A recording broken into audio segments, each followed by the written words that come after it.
Europe 1 13h. Europe 1 13h, dernière partie sur Europe 1 avec Céline Géraud. Et autour de vous, le directeur adjoint de la rédaction du Figaro, Yves Tréhard, et l'écrivain essayiste Paul Melun. Et on revient maintenant sur cette irruption de François-Xavier Bellamy, tête de liste LR aux Européennes. C'était hier à Sciences Po, bloqué par des étudiants pro-palestiniens. Il voulait dénoncer une instrumentalisation politique. C'est courageux. Et hier, il était sur le plateau de Touche pas à mon poste. Et face à cette situation, il prône la fermeté. Il faut réagir avec fermeté. Par exemple, prenons ces choses toutes simples.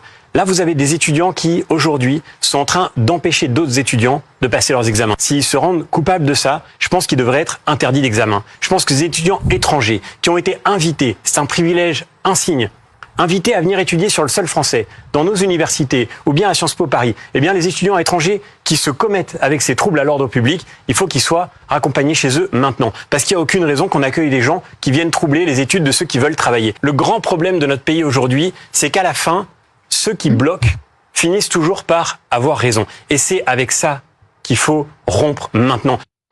François-Xavier Bellamy, c'est un événement de campagne, Yves Tréhard, un acte de naissance pour Bellamy dans cette course aux Européennes. Oui, alors bon, il fait de la politique, il savait qu'il y avait une opportunité d'aller à Sciences Po, que ça serait bon pour lui. Bon, c'est courageux, c'est courageux, certes. Mais on aurait attendu ça de la secrétaire d'État ou de la ministre déléguée à l'enseignement supérieur. Aussi. Elle aurait été bien inspirée d'y aller dès le premier jour.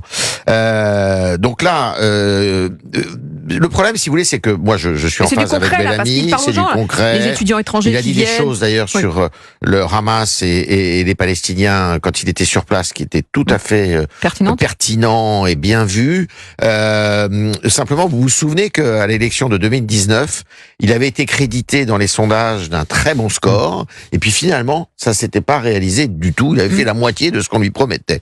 Est-ce que là, effectivement, comme vous dites, est-ce que c'est la naissance d'un nouveau ténor politique? Je le souhaite pour lui, parce que c'est un homme de grande qualité, qui a à la fois des convictions, du courage, c'est vrai, une espèce de ligne droite qui n'est pas tortueuse, et il ferait du bien à la droite républicaine française, qui est un désert de plus en plus béant, je dirais.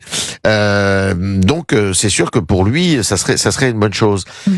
Bon, est-ce que c'est le début ? Peut-être. Paul Melun, vous en pensez quoi ? Moi, je pense que, moi j'ai toujours été convaincu que la ligne que défendait François-Xavier Bellamy était la bonne pour LR. C'est-à-dire que la difficulté de positionnement de LR aujourd'hui prise en étau entre le macronisme et son aile droite avec Édouard Philippe, Bruno Le Maire d'une part, et d'autre part Jordan Bardella qui charrie toute la droite populaire, et la fenêtre de tir, elle est très très restreinte. Par conséquent, un François-Xavier Bellamy qui est dans une posture authentiquement gaulliste, avec un vrai fond, parce que c'est quelqu'un de brillant, qui connaît bien ces sujets, et là on a bien vu justement dans la séquence à Sciences Po le professeur de philosophie, ses connaissances, son expertise géopolitique, donc je pense que c'est une carte maîtresse pour LR. Après, dans la politique pure et dans sa posture politique et dans sa posture communicationnelle, il est parfois un peu timoré. Et là, le fait qu'il aille à Sciences Po croiser le fer avec Louis Boyard et qu'il lui donne une petite leçon de géopolitique, c'était pas mal. J'ai trouvé qu'il est rentré dans l'arène. Je pense qu'il s'est fait violence. Il n'avait pas le plus fort en face de lui.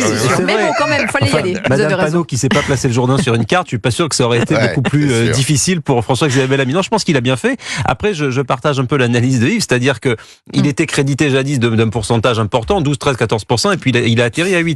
Là, il est déjà à 7-8 dans les enquêtes d'opinion. Il faudrait pas qu'il passe sous la ligne de flottaison et qu'il finisse comme Valérie Pécresse à moins de 5%, parce que là, ce serait une catastrophe absolue. Donc je pense qu'il n'y a pas que cet événement-là. Il va falloir voir comment est-ce qu'il tient dans les semaines à venir et comment est-ce qu'il existe. Comment est-ce qu'il transforme l'essai et comment est-ce qu'il existe entre Marion Maréchal et Jordan Bardella. C'est pas évident.